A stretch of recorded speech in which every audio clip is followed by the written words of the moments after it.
Aloha everyone, Maverick Mike here. Hey, como mai, come on in. On Black Friday, went down to my local Home Depot and purchased this RIDGID 12-inch dual bevel miter saw, part number Romeo 4123. And we're going to go ahead and assemble this and dial it in wretched details. Alright, here's our saw unpacked. I've got it mounted to the top of this bench, and this is just a temporary miter station until I can build a workbench for all my tools. Anyway, as you can see, this is unplugged and it will remain unplugged while we make all of our adjustments. Alright, in general, I'm going to be following the operator's manual, assembling this saw and making all the adjustments. I may change the order a bit for a couple of things, but in general, I'm going to be following the manual. According to the manual, the first thing after mounting the saw to the table is to go ahead and install these sliding miter fences. Item number 2 is to install the dust bag.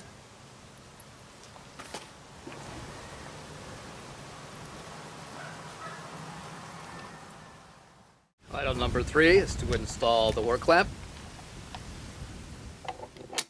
Next item on the assembly list is to go ahead and install the blade. I'm going to go ahead and push down on the handle a little bit, release the lock pin, which is right here, pull it out, and bring this up. The next step is to loosen but not remove the blade bolt cover screw, and that's it right here. It's a Phillips, and this is the tool that they provided to be able to do that, which is located or stored on one of the extension fences. So the next step is to raise this clear blade guard here, and I've installed a small piece of wire on here to hold it in place once it's up.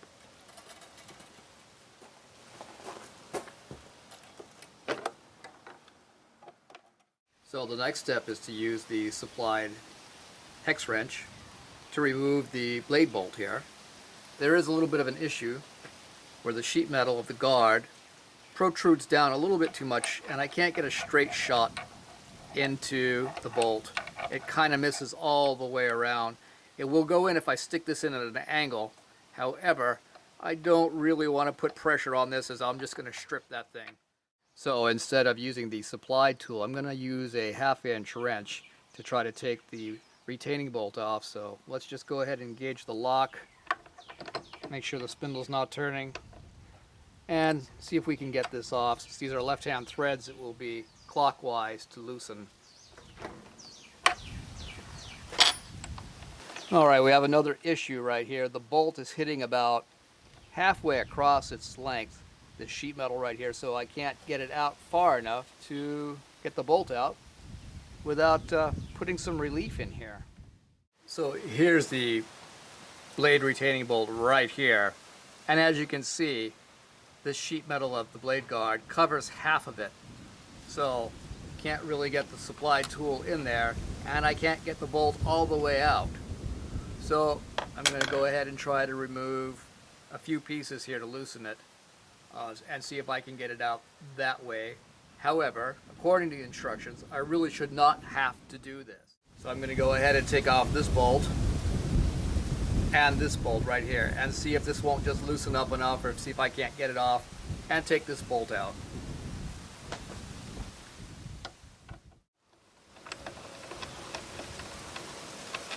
And now I can get the blade retaining bolt off.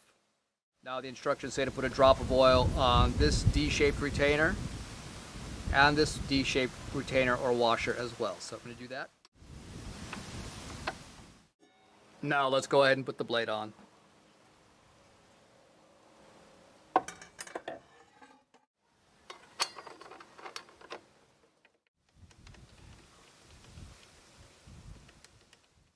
Now I'm going to try to use their supplied tool now that I can get to it. So we're going to go ahead and lock the spindle and see if we can tighten this up. Alright, the next item according to the manual is to cut a slot in this zero clearance throat plate right here. But I have an issue with that. I would rather go ahead and square the blade to the fence and then afterwards come back and cut my zero clearance slot. Otherwise, if this is off, I might cut a bigger slot than what is necessary, and then it won't be so much of a zero clearance. So I'm going to go ahead and square the blade to the fence first, do all those adjustments first, then come back and cut that slot. So I've removed the 6 screws that go in here, just Phillips screws. And you just slide this plate out like this. Lift it up, slide it out. And I want to make sure now that the blade is not going to be able to strike anything down here. I'd like it to be down as far as possible without hitting anything. Okay, it's a little bit hard to see, but it looks like we have about 1/4 of an inch clearance from the bottom here to the tip of the saw blade, so I feel pretty comfortable with that.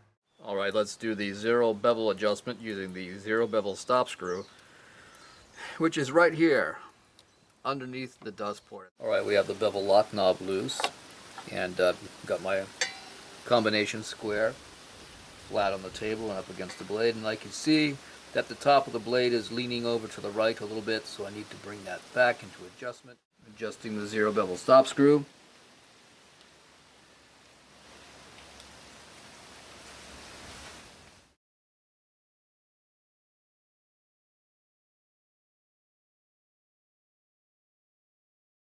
Now I know the combination square is not the best tool to use to do this job. However, after I set it, I did check it against 2 other squares and it was right on, so I feel pretty comfortable using it.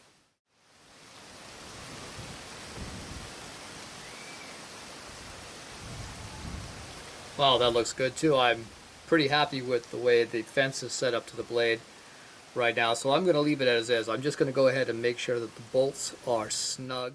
So these bolts here are used to adjust the fence, and I'm just going to go ahead and make sure that they're snug with the supplied tool.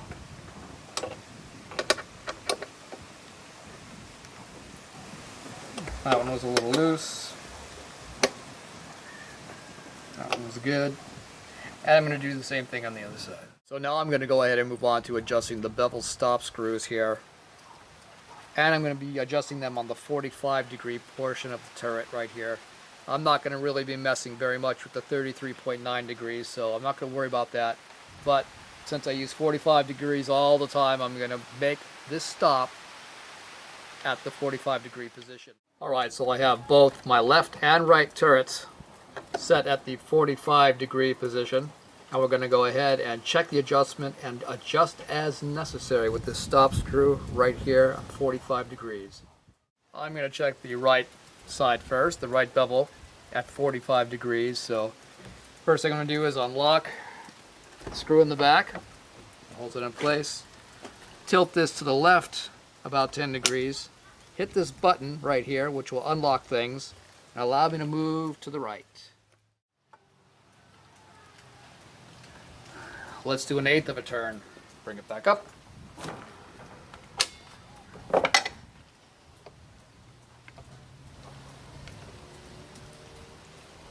One-eighth turn.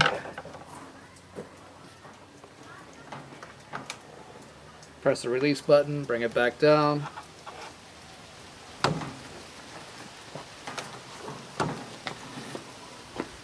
Let's see.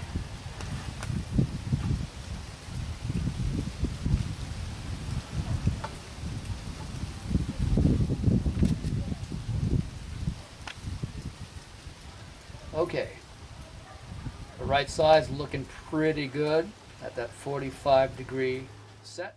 All right, that looks pretty good. However, I am going to go ahead and grab a pencil or something and make a really precise mark so I know exactly where that is, just in case this comes off or moves. The sticker doesn't appear to be on really great. There's some bubbling in it. So I'm going to go ahead and put a pencil mark on there, just so I know for sure where the 45 degree is, the way the pointer is right now. Okay, we're going to be moving on to the left bevel. I've got that left bevel turret right here set at 45 degrees. So we're going to go ahead and move this the other way and double check that adjustment. So I'm going to be adjusting this turret stop screw right here. And I am going to bring it out a little bit. Let me try about 1/8 of a turn.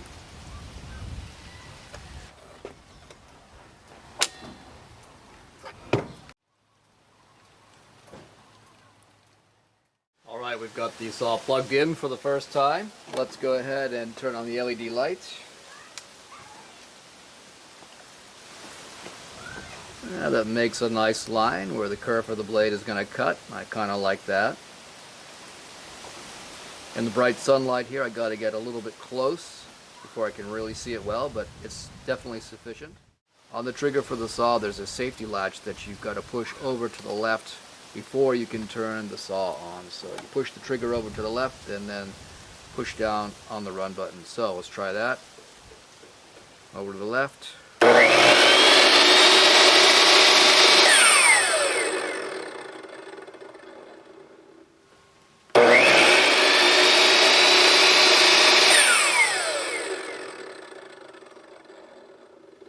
Okay, upon startup there's a bit of a jump, and then upon coast down it takes a reasonable amount of time, not too long.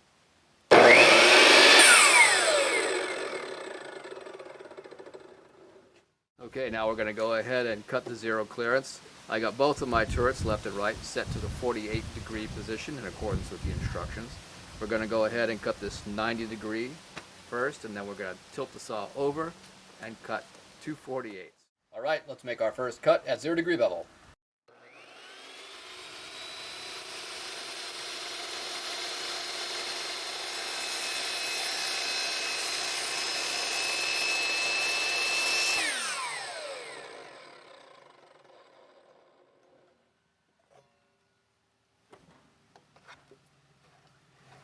Alright, so the instructions say to push the blade down as far as it'll go until it stops. And there's that 0-degree, and that's kind of nice. I almost wish I had two of these. One I would just leave with this 0-degree, 90-degree right here, and the second one I would do the additional 48-degree cuts. But I only have this one, so I am going to go ahead and do the additional 48-degree cuts. Loosen the bevel knob, rotate the saw all the way over, tighten the bevel, and let's make this 48-degree cut.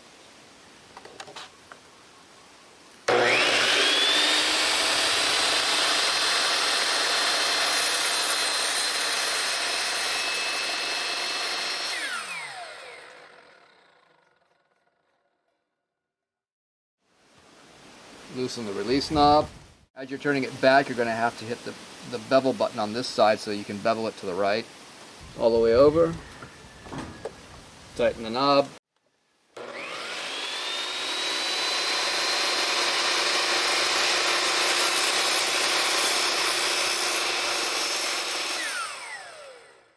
Alright, we've completed our setup.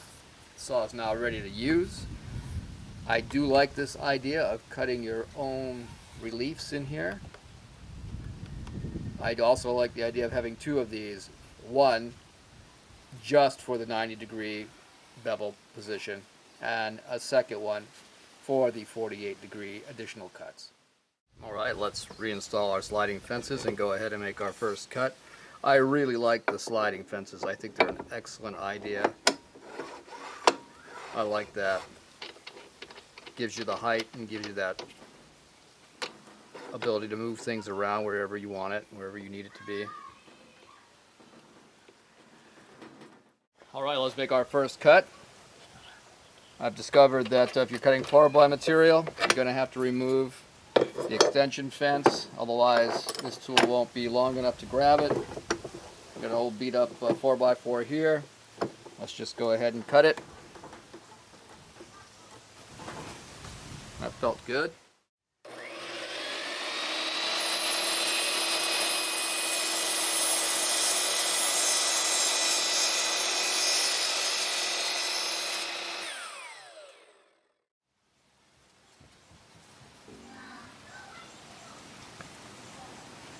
Alright, on the money. Alright, so what's the bottom line on this saw? First, the negatives. Number one negative was the blade guard and ease of changing out the blade.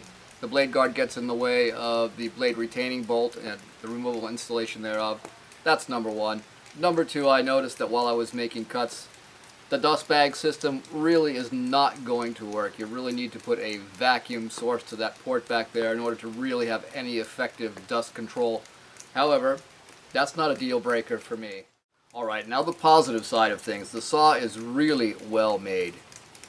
The table is flat, the fence is true, things are solid, the mechanisms work smoothly, nicely, easily, it's easily adjusted, and all of the adjustments that I made on this saw came out to be great. For me, definitely this is a keeper. It's a definite upgrade from what I had, And I'm very happy with this purchase, and like I said, I bought it from Home Depot, and I bought it at $110 off the regular price, so I'm pretty happy with the deal too. So this saw for me is a thumbs up.